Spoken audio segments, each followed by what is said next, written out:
48 Laws of Power. Law 16. Use absence to increase respect and honor judgment. Too much circulation makes the price go down. The more you are seen and heard from, the more common you appear. If you are already established in a group, temporary withdrawal from it will make you more talked about, even more admired. You must learn when to leave. Create value through scarcity. The first man who saw a camel fled, the second ventured within distance, the third dared slip a halter round its head. Familiarity in this existence makes all things tame, for what may seem terrible or bizarre, when once our eyes have had time to acclimatize, becomes quite commonplace. Since I'm on this theme, I've heard of sentinels posted by the shore who, spotting something far away afloat, couldn't resist the shout, "A sail! A sail! A mighty man of war!" 5 minutes later it's a packet boat, and then a skiff, and then a bale, and finally some sticks bobbing about. I know of plenty such to whom this story applies, people whom distance magnifies, who, close to, dawn 7 amount to much. Selected IABLHS, JHAN-ND. La Fontaine. 1621 to 1695, Transgression and Observance of the Law. Sir Guillaume de Boulogne was a troubadour who roamed the south of France in the Middle Ages, going from castle to castle, reciting poetry, and playing the perfect knight. At the castle of Javiac he met and fell in love with the beautiful lady of the house, Madame Guilhelme de Javiac. He sang her his songs, recited his poetry, played chess with her, and little by little she in turn fell in love with him. Guillaume had a friend, Sir Pierre de Barjac, who travelled with him and who was also received at the cast. And Pierre too fell in love with a lady in Javiac, the gracious but temperamental Viernetta. Then one day Pierre and Viernetta had a violent quarrel. The lady dismissed him, and he sought out his friend Guillaume to help heal the breach and get him back in her good graces. Guillaume was about to leave the castle for a while, but on his return, several weeks later, he worked his magic, and Pierre and the lady were reconciled. Pierre felt that his love had increased tenfold, that there was no stronger love, in fact, than the love that follows reconciliation. The stronger and longer the disagreement, he told Guillaume, the sweeter the feeling that comes with peace and rapprochement. As a troubadour, Sir Guillaume prided himself on experiencing all the joys and sorrows of love. On hearing his friends talk, he too wanted to know the bliss of reconciliation after a quarrel. He therefore feigned great anger with Lady Guilhelme, stopped sending her love letters, and abruptly left the cast and stayed away, even during the festivals and hunts. This drove the young lady wild. Guilhelme sent messengers to Guillaume to find out what had happened, but he turned the messengers away. He thought all this would make her angry, forcing him to plead for reconciliation as Pierre had. Instead, however, his absence had the opposite effect. It made Guilhelme love him all the more. Now the lady pursued her knight, sending messengers and love notes of her own. This was almost unheard of. A lady never pursued her troubadour. And Guillaume did not like it. Guilhelme's forwardness made him feel she had lost some of her dignity. Not only was he no longer sure of his plan, he was no longer sure of his lady. Finally, after several months of not hearing from Guillaume, Guilhelme gave up. She sent him no more messengers, and he began to wonder, perhaps she was angry, perhaps the plan had worked after all, so much the better if she was. He would wait no more, it was time to reconcile. So he put on his best robe, decked the horse in its fanciest caparison, chose a magnificent helmet, and rode off to Javiac. On hearing that her beloved had returned, Guilhelme rushed to see him, knelt before him, dropped her veil to kiss him, and begged forgiveness for whatever slight had caused his anger. Imagine his confusion and despair. His plan had failed abysmally. She was not angry, she had never been angry, she was only deeper in love, and he would never experience the joy of reconciliation after a quarrel. Seeing her now, and still desperate to taste that joy, he decided to try one more time. He drove her away with harsh words and threatening gestures. She left, this time vowing never to see him again. The next morning, the troubadour regretted what he had done. He rode back to Javiac, but the lady would not receive him, and ordered her servants to chase him away, across the drawbridge and over the hill. Guillaume fled. Back in his chamber, he collapsed and started to cry. He had made a terrible mistake. Over the next year, unable to see his lady, he experienced the terrible absence, that can only inflame love. He wrote one of his most beautiful poems, My Song Ascends for Mercy Praying. And he sent many letters to Gulielma, explaining what he had done, and begging forgiveness. After a great deal of this, Lady Gulielma, remembering his beautiful songs, his handsome figure, and his skills in dancing and falconry, found herself yearning to have him back. As penance for his cruelty, she ordered him to remove the nail from the little finger of his right hand, and to send it to her along with a poem describing his miseries. He did as she asked.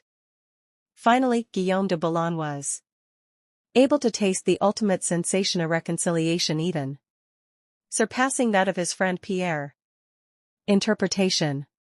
Trying to discover the joys of reconciliation, Guillaume de Boulogne inadvertently experienced the truth of the law of absence and presence. At the start of an affair, you need to heighten your presence in the eyes of the other.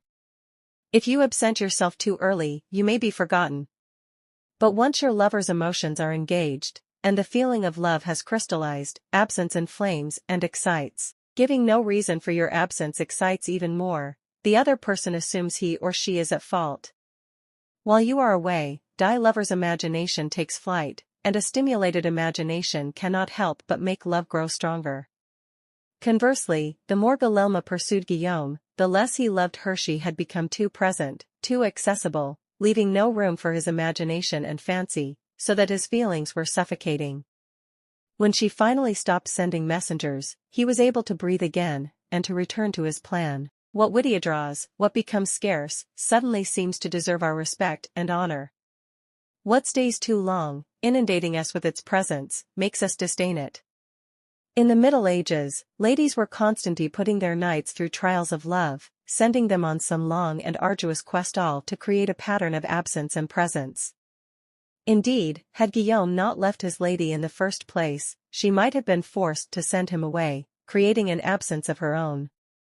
Absence diminishes minor passions and inflames great ones, as the wind douses a candle and fans a fire. La Rochefoucauld, 1613–1680.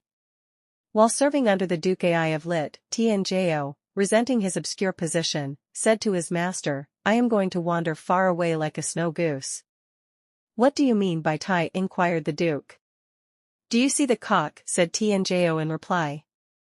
Its crest is a symbol of civility, its powerful talons suggest strength, its daring to fight any enemy denotes courage, its instinct to invite others whenever food is obtained shows benevolence, and, last but not least, its punctuality in keeping the time through the night gives us an example of veracity. In spite, however, of these 5 virtues, the cock is daily killed to fill a dish on your table. Why? The reason is that it is found within our reach.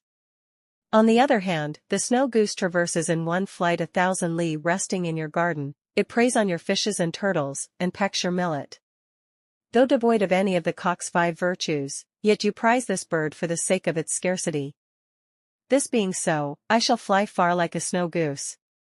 Ancient Chinese Parables, Yu Su Sen, Ikes, 1974. Observance of the Law. For many centuries, the Assyrians ruled Upper Asia with an iron fist. In the 8th century BC, however, the people of Media, now northwestern Iran, revolted against them, and finally broke free. Now the Medes had to establish a new government. Determined to avoid any form of despotism, they refused to give ultimate power to any one man, or to establish a monarchy. Without a leader, however, the country soon fell into chaos, and fractured into small kingdoms, with village fighting against village. In one such village lived a man named Dioses, who began to make a name for himself for fair dealing and the ability to settle disputes. He did this so successfully, in fact, that soon any legal conflict in the area was brought to him, and his power increased. Throughout the land, the law had fallen into disrepute, the judges were corrupt, and no one entrusted their cases to the courts anymore, resorting to violence instead. When news spread of Dios's wisdom, incorruptibility, and unshakable impartiality, Median villages far and wide turned to him to settle all manner of cases. Soon he became the sole arbiter of justice in the land. At the height of his power, Dioses suddenly decided he had had enough. He would no longer sit in the chair of judgment, would hear no more suits, set in no more disputes between brother and brother, village and village. Complaining that he was spending so much time dealing with other people's problems that he had neglected his own affairs, he retired. The country once again descended into chaos. With the sudden withdrawal of a powerful arbiter like Dioses, crime increased, and contempt for the law was never greater. The Medes held a meeting of all the villages to decide how to get out of their predicament. "We cannot continue to live in this country under these conditions," said one tribal leader. "Let us appoint one of our number to rule so that we can live under orderly government, rather than losing our homes altigidier in the present chaos."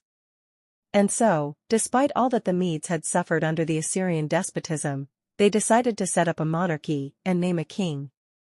And the man they most wanted to rule, of course, was the fair-minded Dioses. He was hard to convince, for he wanted nothing more to do with the village's infighting and bickering, but the Medes begged and pleaded without him. The country had descended into a state of lawlessness. Dioses finally agreed. Yet he also imposed conditions. An enormous palace was to be constructed for him, he was to be provided with bodyguards, and a capital city was to be built from which he could rule. All of this was done, and Dioses settled into his palace. In the center of the capital, the palace was surrounded by walls, and completely inaccessible to ordinary people. Dioses then established the terms of his rule. Admission to his presence was forbidden. Communication with the king was only possible through messengers. No one in the royal court could see him more than once a week, and then only by permission. Dioses ruled for 53 years, extended the Median Empire, and established the foundation for what would later be the Persian Empire, under his great-great-grandson Cyrus. During Dioses' reign, the peoples. He was not a mere mortal, they believed, but the son of a god. Interpretation. Dioses was a man of great ambition. He determined early on that the country needed a strong ruler, and that he was the man for the job. In a land plagued with anarchy, the most powerful man is the judge and arbiter. So Dioses began his career by making his reputation as a man of impeccable fairness.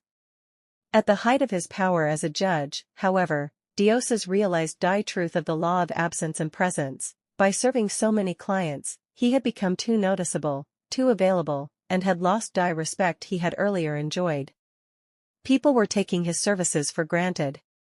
The only way to regain the veneration and power he wanted was to withdraw completely, and let the Medes taste what life was like without him. As he expected, the came begging for him to rule. Once Dioses had discovered the truth of this law, he carried it to its ultimate realization. In the palace his people had built for him, none could see him except a few courtiers, and those only rarely. As Herodotus wrote, there was a risk that if they saw him habitually, it might lead to jealousy and resentment, and plots would follow, but if nobody saw him, the legend would grow that he was a being of a different order from mere men. A man said to a dervish, "Why do I not see you more often?" The dervish replied, "Because the words, 'Why have you not been to see me?' are sweeter to my ear than the words, 'Why have you come again?'" Mullah Jami, quoted in Idris Shah's Caravan of Dreams, 1968. Keys to power. Everything in the world depends on absence and presence. A strong presence will draw power and attention to you. You shine more brightly than those around you. But a point is inevitably reached where too much presence creates the opposite effect. The more you are seen and heard from, the more your value degrades. You become a habit. No matter how hard you try to be different, subtle, without your knowing why, people respect you less and less. At the right moment, you must learn to withdraw yourself, before they unconsciously push you away. It is a game of hide and seek. The truth of this law can most easily be appreciated in matters of love and seduction. In the beginning stages of an affair, the lover's absence stimulates your imagination, forming a sort of aura around him or her. But Ms. aura fades when you know too much, when your imagination no longer has room to roam. The loved one becomes a person like anyone else, a person whose presence is taken for granted. This is why the 17th-century French courtesan Ninon de L'Enclos advised constant feints at withdrawal from one's lover. "Love never dies of starvation," she wrote, "but often of indigestion. The moment you allow yourself to be treated like anyone else, it is too late. You are swallowed and digested." To prevent this, you need to starve the other person of your presence. Force their respect by threatening them with the possibility that they will lose you for good, create a pattern of presence and absence. Once you die, everything about you will seem different, you will be surrounded by an instant aura of respect. People will remember their criticisms of you, their arguments with you, and will be filled with regret and guilt. They are missing a presence Matt will never return. But you do not have to wait until you die. By completely withdrawing for a while, you create a kind of death before death. And when you come back, it will be as if you had come back from the dead. An air of resurrection will cling to you, and people will be relieved at your return. This is how Dionysus made himself king. Napoleon was recognizing the law of absence and presence when he said, "If I am often seen at the theater, people will cease to notice me." Today, in a world inundated with presence through the flood of images, the game of withdrawal is all the more powerful. We rarely know when to withdraw anymore, and nothing seems private, so we are awed by anyone who is able to disappear by choice. Novelists J.D. Salinger and Thomas Pynchon have created cult-like followings by knowing when to disappear. Another, more everyday side of this law, but one that demonstrates its truth even further, is the law of scarcity in the science of economics. By withdrawing something from the market, you create instant value. In 17th century Holland, the upper classes wanted to make die tulip more than just a beautiful flower, they wanted it to be a kind of status symbol. Making the flower scarce, indeed almost impossible to obtain, they sparked what was later called tulipomania. A single flower was now worth more than its weight in gold. In our own century, similarly, the art dealer Joseph Devine insisted on making the paintings he sold as scarce and rare as possible. To keep their prices elevated and their status high, he bought up whole collections and stored them in his basement. The paintings that he sold became more than just paintings. They were fetish objects, their value increased by their rarity. "You can get all the pictures you want at $50,000 apiece, that's easy," he once said.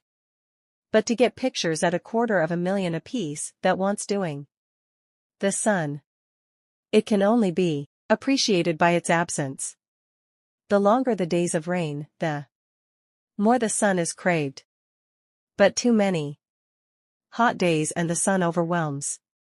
Learn to keep yourself obscure and make people demand your return. Extend the law of scarcity to your own skills. Make what you are offering the world rare and hard to find, and you instantly increase its value. There always comes a moment when those in power overstay their welcome. We have grown tired of them, lost respect for them, we see them as no different from the rest of mankind, which is to say that we see them as rather worse, since we inevitably compare their current status in our eyes to their former one. There is an art to knowing when to retire. If it is done right, you regain the respect you had lost, and retain a part of your power. The greatest ruler of the 16th century was Charles V, King of Spain, Habsburg Emperor. He governed an empire that at one point included much of Europe and the New World, yet at the height of his power, in 1557, he retired to die monastery of Yusti. All of Europe was captivated by his sudden withdrawal. People who had hated and feared him suddenly called him great, and he came to be seen as a saint. In more recent times, film actress Greta Garbo was never more admired than when she retired, in 1941. For some her absence came too soon. She was in her mid-30s, but she wisely preferred to leave on her own terms, rather than waiting for her audience to grow tired of her. Make yourself too available and die aura of power you have created around yourself will wear away. Turn the game around, make yourself less accessible and you increase value of your presence. Authority. Use absence to create respect and esteem. Presence diminishes fame, absence augments it. A man who when absent is regarded as a lion becomes when present something common and ridiculous. Talents lose their luster if we become too familiar with them, for the outer shell of the mind is more readily seen than its rich inner kernel. Even the outstanding genius makes use of retirement so that men may honor him and so that the yearning aroused by his absence may cause him to be esteemed. Balthasar Gracian, 1601–1658. Reversal. This law only applies once a certain level of power has been attained. The need to withdraw only comes after you have established your presence. Leave too early and you do not increase your respect, you are simply forgotten. When you are first entering onto the world stage, create an image that is recognizable, reproducible, and is seen everywhere. Until that status is attained, absence is dangerous. Instead of fanning the flames, it will extinguish them. In love and seduction, similarly, absence is only effective once you have surrounded the other with your image, been seen by him or her everywhere. Everything must remind your lover of your presence, so that when you do choose to be away, the lover will always be thinking of you, will always be seeing you in his or her mind's eye. Remember, in the beginning, make yourself not scarce, but omnipresent. Only what is seen, appreciated, and loved will be missed in its absence.